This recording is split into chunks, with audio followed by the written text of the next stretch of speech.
2 years ago, a teacher here at Appleby greeted me with a statement that went along the lines of, "Hey Michelle, I've got to start calling you Smiley because you're always smiling when I see you, and you're just so happy." I never forgot it, and I've actually been thinking about it ever since. Was I happy all the time? Of course not. I have my days, everyone does. However, it's up to you what you make of the things that bring you down. And it was in that moment, outside my grade 10 history classroom, when Mrs. Jelly approached me, that I thought she was right. I do like to smile. I like to overdo thank yous, and I was happy with that. Sure, life has thrown me countless curveballs, but not all bad. Some have allowed me to let go of a darker past that is probably better left unspoken. And to give an example, maybe one of the best curveballs I have personally been thrown has provided me with 5 more people to add to my life that I'm so grateful to have as part of my family of now 9. My goal here today is to explain the importance of optimism and kindness in your daily life and how easy it is to turn anyone's day around with a smile. It may sound cliche, but what's wrong with that? When I was about 10 years old, I was in a car crash with my dad. The severity of the situation didn't really occur to me until years later, as well as many other things that led up to the crash. And I'm sure my reaction to it had a lot to do with how naive I was. However, that night, I remember I'd promised to video chat my stepsister once I got back from my dad's house. The whole time, in the hospital, on the way back home, even in a flipped car, one of my first thoughts was, that better not have crushed my BlackBerry tablet. I have a call to make. Thankfully, my BlackBerry tablet was unharmed, and so was I. When I got home, the first thing I did was call my stepsister and tell her everything, including apologizing for calling her later than we had originally planned that night. And one thing she had to say was, "Well, look at the bright side. You don't have to go to school tomorrow." That day at school, grade 5, was a winter games day. Of course I wasn't going to miss it, because what I had to think was, I'm not hurt, I got home safe. My mom even gave me an extra hour past bedtime to talk to my stepsister. All in all, it was looking at the bright side, as my sister put it. So why should I stress the negatives when there's a positive side to it that I can be thankful about instead? There's a beauty to being naive. When we are kids, negatives and downfalls don't hit like they do at any other age. That's why it's so important to remember the kindness and the optimism, kind of like what we thought when we were younger. When we would break a bone, but it was all worth it because our friends could sign our cast, or the fear of taking out a loose tooth and trying to sneak a peek at the tooth fairy that night. Because as we learn more and more, naturally, innocence is lost and we, by default, lean towards the negatives of a bad situation because it seems easier to comprehend to some extent. But why leave that optimism in the past? Now, this is a story I love to tell because I think it's the best example of something going terribly wrong, but turning out to be the most memorable part of my mom and stepdad's wedding. So about 5 years back, my mom was getting married to her high school sweetheart and childhood best friend, with their 7 kids acting as the wedding party. My one and only job, alongside my stepsister, would be the ring bearers for our respective parents. At the ages of 12 and 14, this was our only job. Midway through the ceremony, I'd realized the rings were nowhere to be found. And I whispered to my stepsister, "Hey, where are the rings?" In the middle of their vows, my mom looked at me, sitting in the very front row, very lovingly, and with my empty hands, I stressfully gestured to my ring finger and mouthed the words, "We forgot the rings."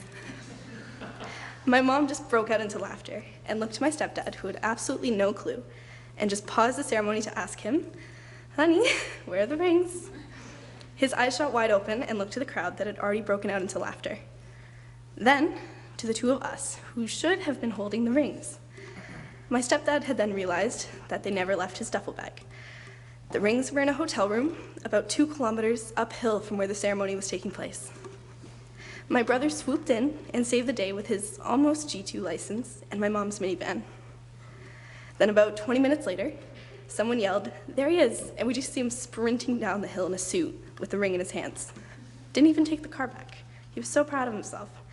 And I recall he got an applause before the bride and groom. The laughter, the joy felt at that moment set the tone for the rest of the day. Yet it had already been a rather unconventional wedding. This moment definitely took the cake. There's so much stress and planning involved in weddings, especially for my mom, the perfectionist. Little things, or in this case, very significant things, are forgotten despite my mom's avid attention to detail. But I think I can speak for my parents in this case. They wouldn't have it any other way. I learned that day it's so important to laugh at yourself, to accept mistakes and turn them into something amazing, where yes, it didn't go according to plan, but what fun is that?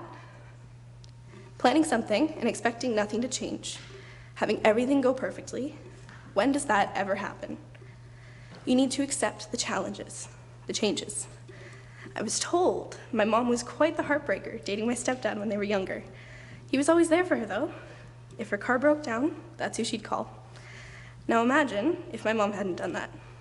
Because now, not only did they find each other again, they have their hands absolutely full with 7 kids.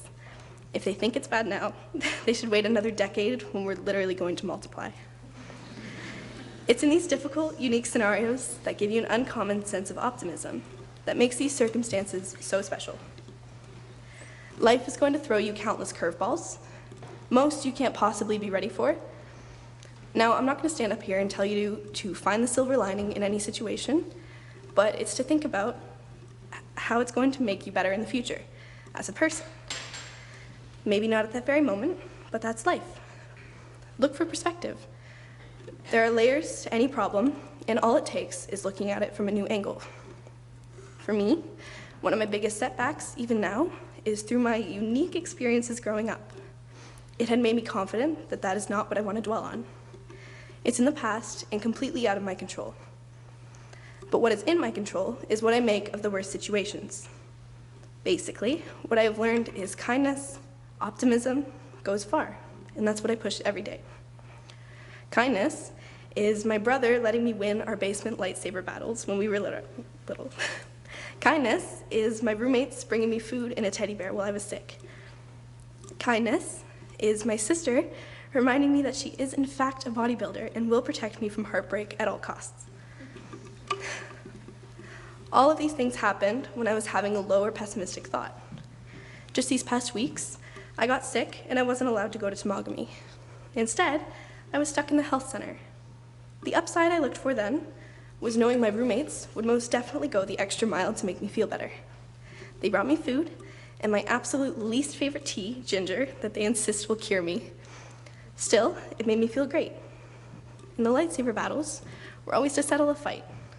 You can imagine how highly I thought of myself at 6 years old when I would beat my brother.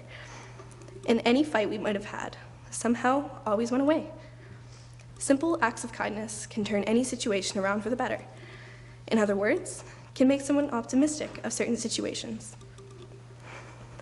Now, I look back at everything that's happened to me, the good and the bad, and see that everything that has happened has made me the person I am today, whether it be stronger, smarter, more importantly, optimistic, which I think is the most important trait. Now, I'm not going to say anything life-changing or pass on any wisdom, because at this point in my life, I don't think I have the capacity to offer such a thing, but I can give you what I'm able, a challenge.